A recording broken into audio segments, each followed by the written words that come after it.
Bonjour à toutes et à tous. Quel bonheur de vous retrouver comme chaque week-end pour cette invitation au voyage spécial.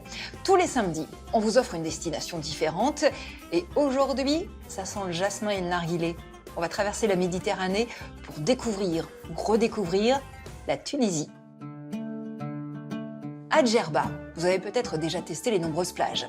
Mais aujourd'hui, je vais vous emmener sur la route des mosquées. Selon une légende, il y en aurait 365, autant que de jours dans l'année. Alors ce ne sont pas seulement des lieux de culte, on y partage aussi le savoir et on y trouve parfois refuge. Ces bâtisses fortifiées, aux formes épurées, reflètent l'humilité des habitants de l'île. On verra ça dans l'héritage. Plus au sud encore, voilà une ville qui parle à tous les fans de Star Wars. Tatooine. Cette terre ocre, avec ses greniers à blé tout en hauteur, ont servi de décor à une lointaine, très lointaine galaxie. George Lucas y a en effet tourné une partie de sa célèbre saga. Mais le côté obscur de la Force, ce n'est pas toujours que du cinéma, et cette région aride a été, pour certains, synonyme de l'enfer. Les portes du purgatoire s'ouvriront pour nous, dans l'incontournable. Et pour commencer, on se donne rendez-vous dans la banlieue de Tunis, à Carthage. Alors aujourd'hui, c'est l'une des villes les plus courues du pays, avec des oliviers, des ruines romaines et une vue magnifique sur la Méditerranée. Mais bien avant que les archéologues ne ressortent de terre les vestiges de cette cité antique, Carthage a suscité bien des fantasmes. Chez Gustave Flaubert, elle a même fait naître une héroïne, Salammbô. C'est l'inspiration du week-end.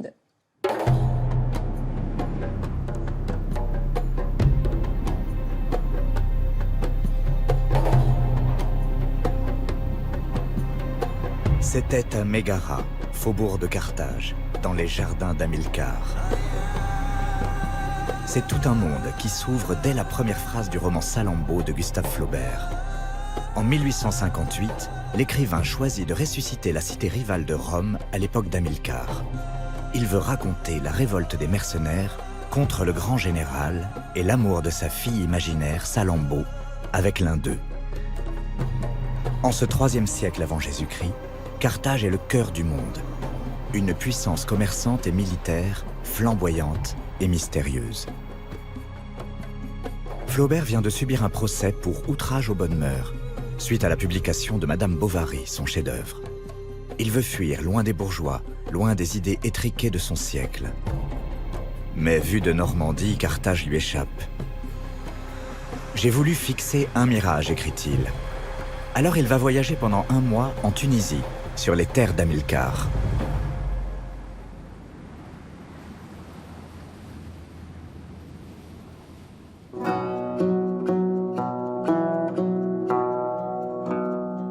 Le 24 avril 1858, l'écrivain débarque au petit port de la Goulette, dans les faubourgs de Tunis.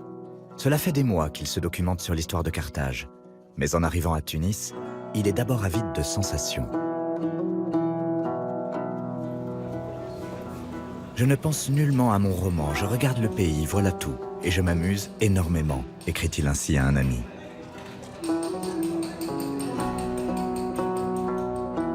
En ce milieu du XIXe siècle, les transports sont devenus plus faciles. Le voyage en Orient est un rituel chez les écrivains, fascinés par la différence. Certains y puisent de quoi justifier la colonisation, mais ce n'est pas le cas de Flaubert. L'originalité de Flaubert consiste dans le fait qu'il rejette toutes les considérations idéologiques et racistes. Donc pour lui, qui refuse toutes sortes de nationalisme et de patriotisme, il faut qu'il y ait une ouverture sur l'autre. Dans l'Orient, il ne voit pas un monde qu'il faut coloniser pour civiliser. Ça, c'était le discours de l'époque. Non, il voit plutôt je cite, une grandeur qui s'ignore. Flaubert se délecte par avance en créant le personnage de Salammbô. Outrageusement belle et sensuelle, la fille imaginaire d'Hamilcar est l'anti-Madame Bovary. Comme dans les tableaux de l'époque, elle réunit les clichés de la femme orientale, fantasmée par la jante masculine d'un monde occidental très prude. Il s'agit là d'un cliché qu'on retrouve chez tous les voyageurs en Orient, une femme sensuelle. Il y a des fantasmes qui se libèrent en Orient, hein, Contrairement à un cadre normatif occidental, pour eux, l'Orient, c'est la libido qui se libère. Hein. C'est ce qui attire les voyageurs aussi. L'originalité de Flaubert, c'est d'avoir ajouté à tous ces clichés la dimension artistique. Il a transformé l'Orient en objet d'art.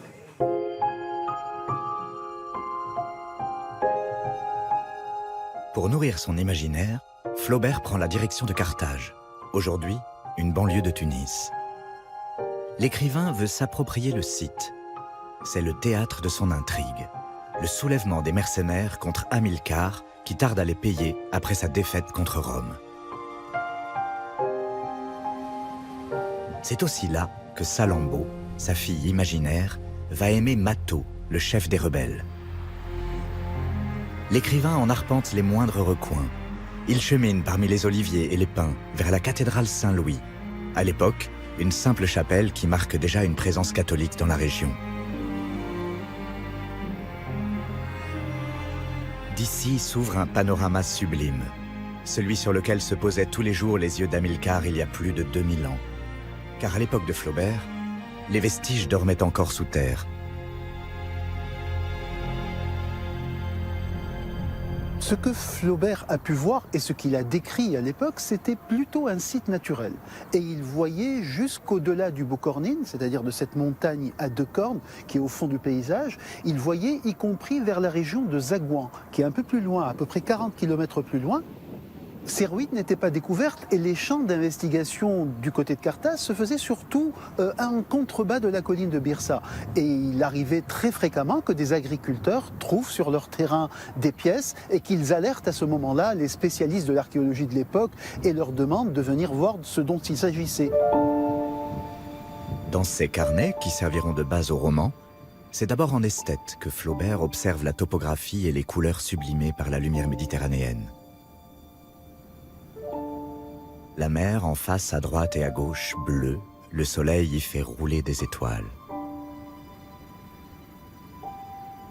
Des nuages sur le sommet de la Mamenlif, qui a l'air en bronze rouge par la base, brun doré en dessous.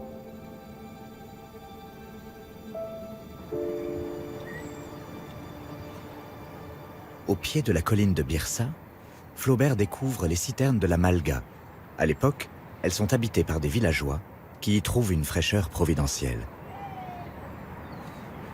Lorsque Flaubert était ici, il n'a pas vu ces citernes en l'état parce qu'elles étaient recouvertes par des siècles de poussière. Mais certains endroits, elles affleuraient. Pour Flaubert, la réalité historique importe peu. Ces citernes sont un legs des Romains 4 siècles après Hamilcar. Elles ont été construites pour alimenter en eau de source la nouvelle puissance qu'est redevenue la cité. Dans ses carnets de voyage, Flaubert s'empare du lieu. Les trous à la voûte laissent entrer le soleil, des mouches bourdonnent, des herbes pendent par des trous comme des lustres.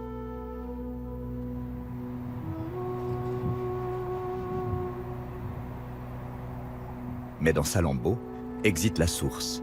Les citernes s'assèchent. Carthage est à genoux, assiégée par les mercenaires. Pour Flaubert, il y avait dans la majesté des citernes, dans la majesté de tout ce qu'il a pu entrevoir dans la ville de Carthage, de quoi fantasmer entre guillemets en tant qu'écrivain, c'est-à-dire de quoi nous rendre une ville dans toute sa splendeur, dans sa puissance, et en même temps nous inviter à réfléchir sur le destin et la fatalité du destin de chaque nation. Regardez, tout est vanité finalement, c'est ce qu'il nous dit dans Salammbô.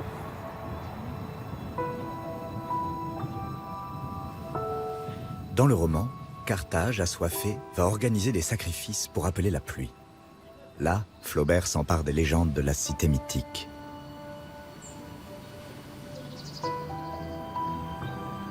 Au moment de son voyage, cela fait déjà 4 décennies que les archéologues sont à la recherche du sanctuaire des enfants, le Tophet. Le lieu le plus mythique de Carthage ne sera découvert qu'en 1922. Aujourd'hui, toutes les pierres n'ont pas encore parlé. Une multitude de petites tombes. C'étaient leurs propres enfants que les Carthaginois auraient sacrifiés à leurs dieux. Flaubert en fait une scène clé de son roman. Regardez, là, c'est un sarcophage. C'est un sarcophage enterré, plein de terre. Il a imaginé toute cette scène fabuleuse, avec des essence qui sortaient du feu, et puis ces prêtresses qui étaient là, habillées dans des tenues blanches, et ces enfants-là qu'on offrait, et cette scène vraiment qui nous donne la chair de poule. Les fidèles arrivèrent dans les allées, traînant leurs enfants qui s'accrochaient à eux. Ils les battaient pour leur faire lâcher prise et les remettre aux hommes rouges. Les joueurs d'instruments, quelquefois, s'arrêtaient épuisés. Alors on entendait les cris des mères et le grésillement de la graisse qui tombait sur les charbons.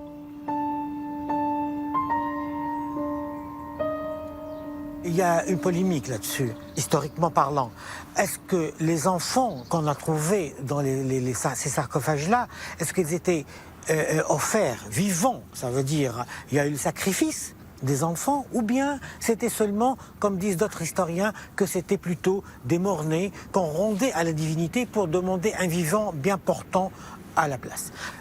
Peut-être qu'à des moments de guerre, des moments de tension, il offrait des enfants vivants, ça veut dire des sacrifices humains, et pendant des moments plus paisibles, on donnait plutôt les morts-nés pour en avoir d'autres à leur place. Quand même, Flaubert s'est créé une image comme il le voulait.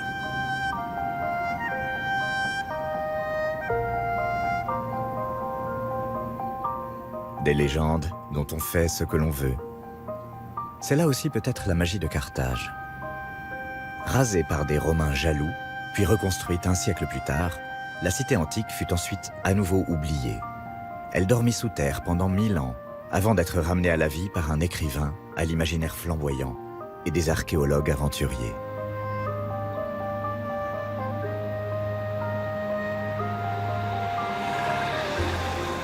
Aujourd'hui, Carthage appartient au monde entier. Mais pour les Tunisiens, c'est un peu plus compliqué. Dommage que la majorité des Tunisiens actuels, je dis bien la majorité, pas tout le monde, ne reconnaissent pas ce passé polythéiste. Ça veut dire qu'ils croient qu'ils ont été toujours monothéistes. Et parfois, ils ne reconnaissent même pas leur religion chrétienne. Or, la Tunisie était un fief du christianisme. On est la terre de Saint-Augustin, on est à Carthage, on est sur sa ville. On est la terre qui a donné 4 papes à Rome. Mais avec ça, il y a certaines personnes qui ne reconnaissent pas ça. Comme si c'est toujours été un pays musulman.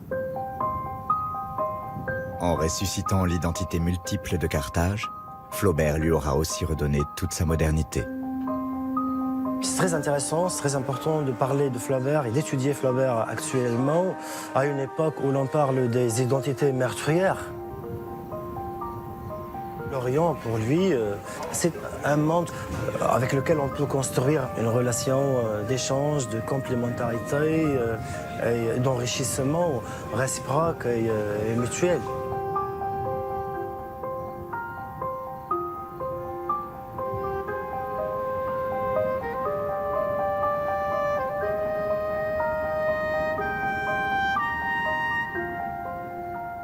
L'un des héros de Salammbô, c'est donc Hamilcar, le père d'Hannibal, celui qui a traversé les Alpes avec des éléphants. Eh bien, ce périple, c'est le clin d'œil de Thomas Chauvineau. C'est l'histoire la plus dingue de l'Antiquité. Mieux que le Paris-Dakar, plus fort que le Paris-Roubaix, plus impressionnant que le Paris-Pékin en voitures anciennes, il y a le Carthage-Rome en éléphant. Nous sommes en 218. Le général carthaginois Hannibal veut conquérir Rome. Pour le faire, il part avec 30 000 soldats, 15 000 cavaliers et 37 éléphants. Les éléphants, c'est un truc de famille.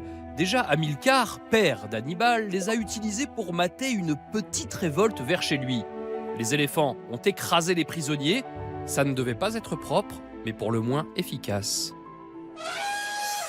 À l'époque, l'éléphant est utilisé comme un char de combat. Les mâles, uniquement, ce sont les plus agressifs. 3 mètres au garrot, 5 tonnes, ça fait des dégâts dans les légions romaines. D'autant que, selon les historiens, on leur donne un petit coup à picoler aux éléphants avant le combat.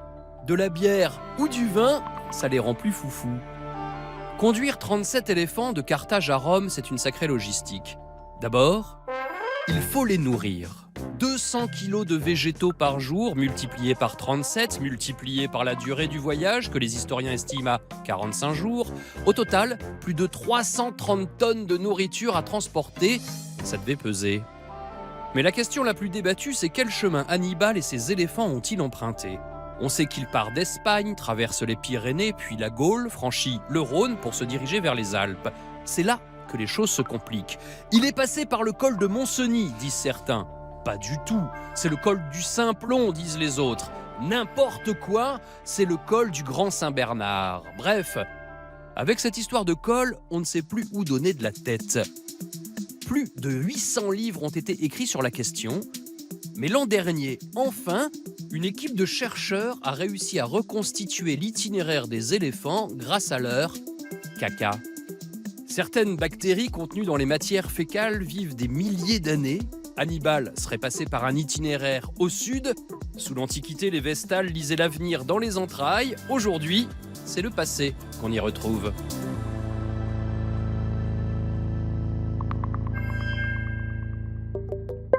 Aujourd'hui, on s'offre une escapade en Tunisie dans cette invitation au voyage spécial. Et dans quelques instants, on va se retrouver tous ensemble aux portes du désert, à Tataouine. George Lucas y a notamment tourné une partie de La Menace fantôme, sur l'enfance d'Anakin Skywalker. Quant à nous, eh bien c'est une histoire qui aurait beaucoup plu à Dark Vador qu'on va vous raconter. Et pour le moment, on prend le large direction Djerba. C'est une île réputée, vous le savez, pour ses longues plages de sable fin. Mais il n'y a pas que la beauté du littoral. Chez elle, la beauté intérieure, ça compte aussi. Aujourd'hui, nous allons découvrir celle de ces mosquées, des édifices aux lignes minimalistes qui reflètent le tempérament des Djerbiens. C'est l'héritage du week-end. Paisible et lumineuse, Djerba est l'un des joyaux du sud tunisien. Prisée hier par les aventuriers de toute la Méditerranée, baptisée Méninx par les Grecs, Djerba par les Romains, surnommée l'île aux lotophages par Homère, la plupart des voyageurs d'aujourd'hui qui viennent profiter de ces 125 km de littoral méconnaissent l'histoire de cette île. Elle renferme pourtant des lieux étonnants, capables de révéler plus de 1000 ans d'histoire insulaire. Partout, sur ce paysage aride, se détache une architecture singulière. Des bâtiments graphiques, aux façades épurées, d'une blancheur éclatante. Ce sont les précieux témoins du passé de l'île, les mosquées de Djerba. Tour à tour inspirées par l'habitat berbère, ou encore à l'image d'un islam singulier en Méditerranée, mais aussi fortifiées pour résister aux assauts des envahisseurs. Les mosquées sont bien le reflet de l'âme des Djerbiens. L'attachement des insulaires à ces lieux est si profond que la tradition populaire dit que Djerba compterait 365 mosquées, autant que de jours dans l'année. Autant d'édifices qui partagent une grande sobriété. À Djerba, le souci du gigantisme, le souci de la hauteur, le souci de l'extravagance n'a jamais constitué vraiment donc la préoccupation majeure des Djerbiens. Loin d'eux, justement, toute idée de grandeur, de gigantisme. À l'image de son peuple, les mosquées de Djerba sont humbles. Pourtant, certaines d'entre elles ont acquis des dimensions et un rayonnement remarquable, débordant largement les frontières de Djerba et de la Tunisie actuelle. Car ces lieux de culte sont avant tout des lieux de partage du savoir.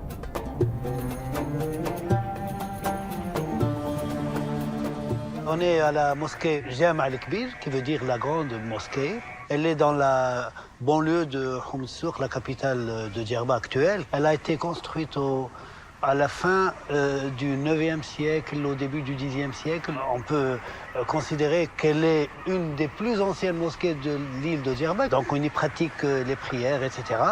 Mais au début, c'était aussi un pôle universitaire qui rayonnait sur tout le sud tunisien et même au-delà. Il y avait des chambres où les étudiants habitaient et bien sûr la mosquée, elle, prenait en charge le séjour de ces étudiants. Et là, nous avons une chambre aménagée. Il y a bien sûr le coin du sommeil, etc. Mais il y a même un coin pour les ablutions, et un coin de douche. Au 8e et 9e siècle, Djerba appartient à un vaste royaume, celui de la dynastie rostémide. Il dépasse largement les frontières de la Tunisie actuelle et s'étend de l'Algérie à la Libye. Un courant bien particulier de l'islam se développe dans tout le royaume, l'ibadisme. Après sa chute, au début du Xe siècle, l'ibadisme a presque entièrement disparu. Mais ici, protégé par l'insularité de Djerba, il a pu se perpétuer. Il y avait une pensée vraiment démocratique dans la diffusion du savoir. Le savoir n'était pas accaparé par un groupe de savants, d'intellectuels, d'élites, etc. Mais l'objectif était de mettre ce savoir au profit du simple citoyen et d'essayer de créer des citoyens possédant un certain pouvoir de raisonnement et de réflexion. La pensée ibadite met en avant la simplicité, l'égalité entre les hommes ou encore la rationalité. Cette philosophie est enseignée par les plus grands savants de l'époque, dont certains sont enterrés là. Une humilité incarnée jusque dans l'architecture.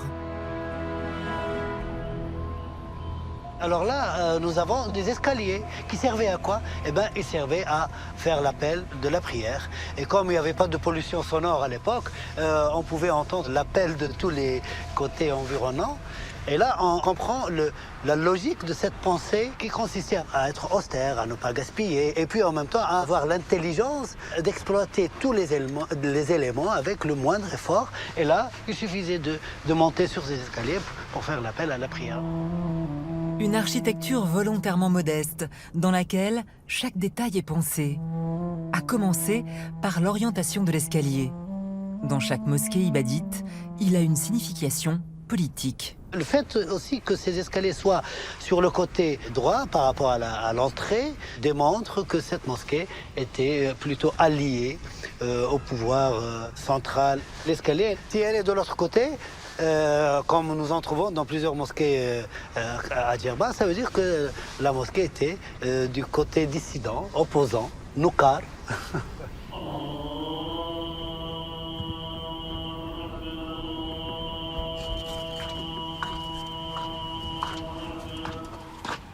À l'arrivée de l'islam, à la fin du 7e siècle, l'île de Djerba a déjà derrière elle une histoire millénaire, notamment héritée des Berbères, les premiers habitants de l'île.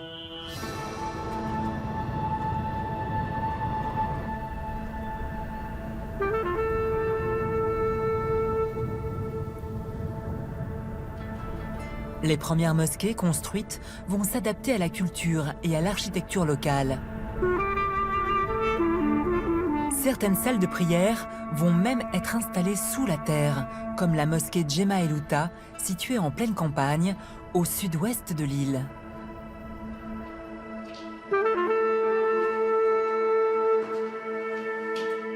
Nous pouvons voir, surtout lorsqu'on est comme maintenant à peu près à midi, il y a une diffusion de la lumière à partir de la porte et qui se diffuse aussi à l'intérieur de façon à rendre le lieu éclairé.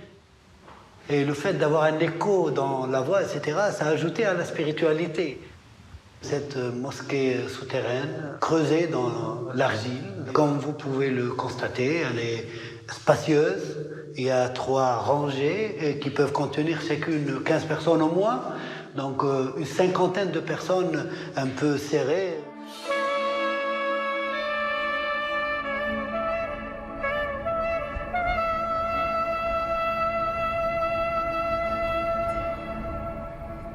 Cette mosquée trace par les éléments architecturaux, à mon avis, une continuité avec une histoire très ancienne qui va au-delà de l'époque islamique. Et nous pouvons supposer qu'un grand nombre de mosquées qui ont été bâties sur les collines de l'île, bon, bien que nous ne soyons pas très élevés, succèdent à d'autres lieux de culte anciens En l'occurrence des églises, et même avant le christianisme peut-être.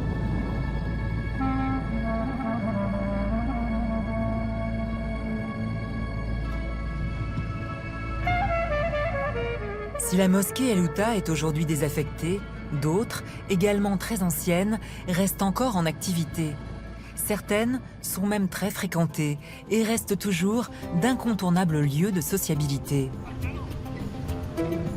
C'est le cas de la mosquée Sidi Djmour, érigée dans le décor idyllique de la côte ouest de l'île. Également mausolée, Sidi Djmour porte le nom du saint musulman qui y est enterré. Il reçoit des visites pieuses, en particulier des femmes, qui lui demandent d'exaucer leurs vœux. Je suis venue ici pour brûler de l'encens et allumer des bougies, pour dire aussi une prière. J'espère que Dieu m'entendra. Chacun vient avec ses intentions et ses espoirs, ce qu'il a au fond du cœur. J'allume aussi une bougie pour Nizar, pour que Dieu l'aide à trouver une fille bien, pour se marier.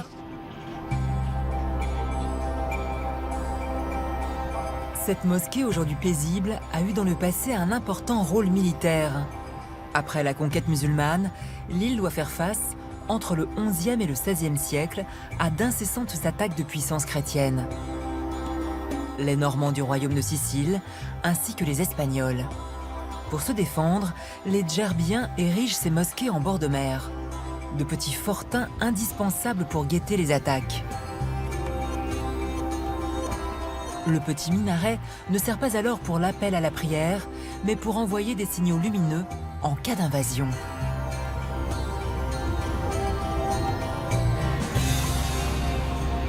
À l'autre bout de l'île, plein sud, se trouve sa sœur jumelle, encore plus ancienne, Sidi Yati.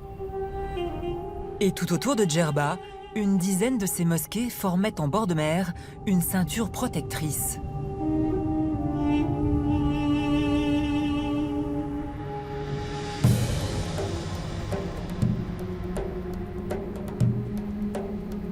À l'intérieur des terres, une deuxième ligne de mosquées a été construite.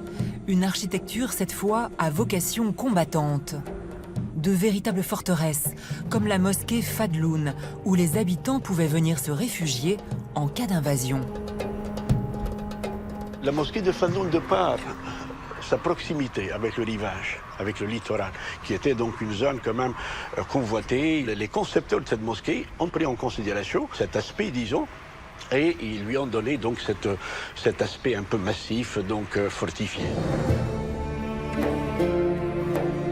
Durant les sièges, les insulaires montent sur la terrasse et s'installent derrière les meurtrières en haut des murs de la façade pour repousser les assaillants. Djerba, comme vous voyez, c'est une île dans une zone semi-aride. Le Djerbien a toujours prôné l'économie des moyens, la simplicité et puis surtout l'efficacité donc des techniques de construction.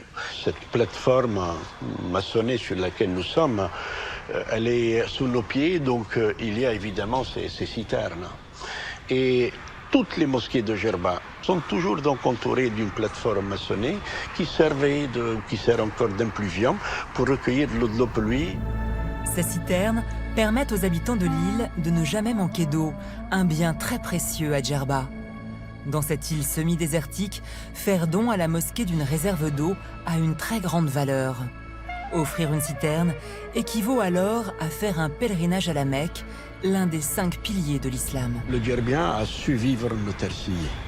Il a su vivre donc dans son île. Et il a compté sur ses propres moyens, en interaction avec cette nature.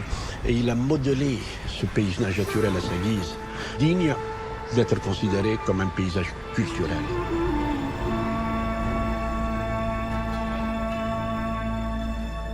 Après avoir passé 5 siècles à repousser les assauts des puissances chrétiennes, l'île est conquise par les Ottomans.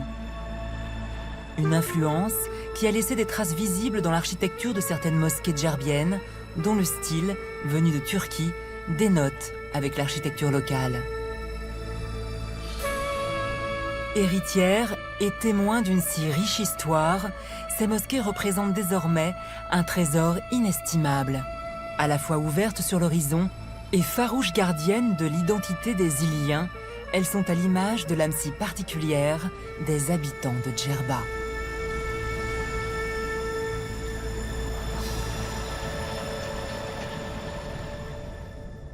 Allez, on quitte Djerba pour nous enfoncer maintenant dans les terres arides du sud du pays.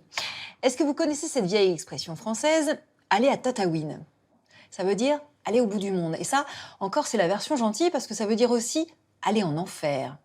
Et il y a une raison à cela. On vous la livre tout de suite dans l'incontournable.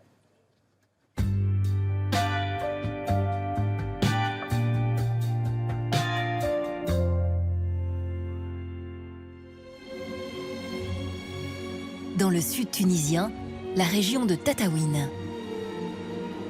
Pour beaucoup, il s'agit d'une autre planète, celle de Tatooine, depuis que George Lucas y a planté l'un des décors de la saga Star Wars. Ces paysages nous transportent dans la guerre des étoiles. Les Ksour, ou greniers fortifiés, ont servi de décor naturel, notamment pour l'épisode La menace fantôme. Les fans y viennent du monde entier pour chercher le village de Xaradada, là où Anakin Skywalker a vu le jour.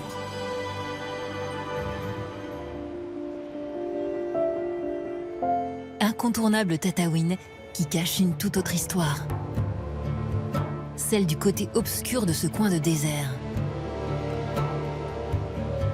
L'écrivain Omar Tahar nous raconte cette histoire liée à la colonisation de la Tunisie par la France. On est dans les années 1880. Ils ont commencé à mettre les premiers noyaux de l'installation de la caserne. Il y avait tout un palmeraie énorme qui était en grande partie abattu pour aménager le terrain pour la caserne. Les Français instaurent un protectorat en Tunisie en 1881, mais le Sud a un statut à part. Cette zone stratégique est dirigée par les militaires. Tataouine n'était jusqu'alors qu'une étape où se croisaient berbères sédentaires et bédouins nomades. Les militaires vont y construire une ville. Les zones arides servent un peu de protection pour les zones riches. Et c'est pourquoi on a fait du sud de la Tunisie un territoire militaire pour bien maîtriser l'entrée et la sortie dans les déserts par la Libye ou par l'Algérie. On décide alors d'envoyer ici des soldats français d'un genre spécial, des repris de justice. Après avoir purgé leur peine, ils doivent effectuer leur service militaire dans des conditions extrêmes. On les appelle les bataillons d'Afrique ou Bat d'Af. Au lieu de les mettre avec les enfants des bonnes familles, on les met dans un coin. Et là, on le redresse par le travail. Casser les cailloux, faire les travaux, amener de l'eau, faire tous les travaux durs dans toute la région. Et oui, devait marcher. Marche ou crève. C'est ça. Entre 1900 et les années 30, une mythologie se développe en France autour de ces soldats. On les appelle ironiquement les joyeux. La culture populaire s'empare de ces personnages hauts en couleur.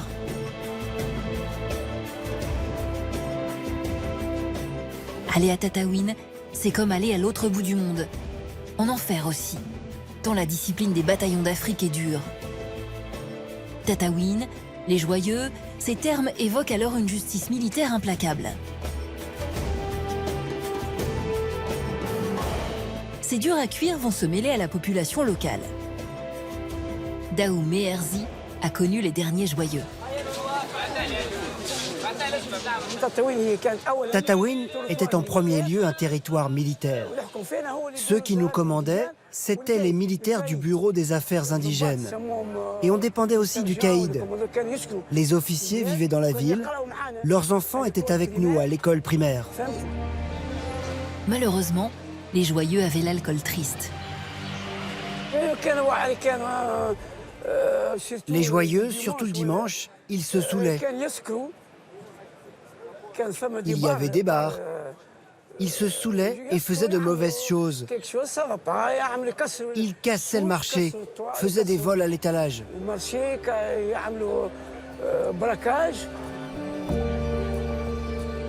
Les actes de délinquance sont immédiatement réprimés par la justice militaire. Mais quand ils ne cassent pas les cailloux ou sont mis aux arrêts, les joyeux participent à la vie des civils tunisiens. Il ne faut pas oublier que les Joyeux nous ont appris à jouer au foot. Il y avait l'équipe de foot. On jouait aussi avec eux quand l'association sportive a été créée. C'était avec les militaires en 1946-1947. On l'appelait Tataouine Sport. On jouait avec les militaires. La domination française prend fin en 1956, à l'indépendance de la Tunisie. Tataouine, aujourd'hui, n'est plus une destination qui évoque l'enfer. C'est une porte qui s'ouvre sur le désert du Sahara.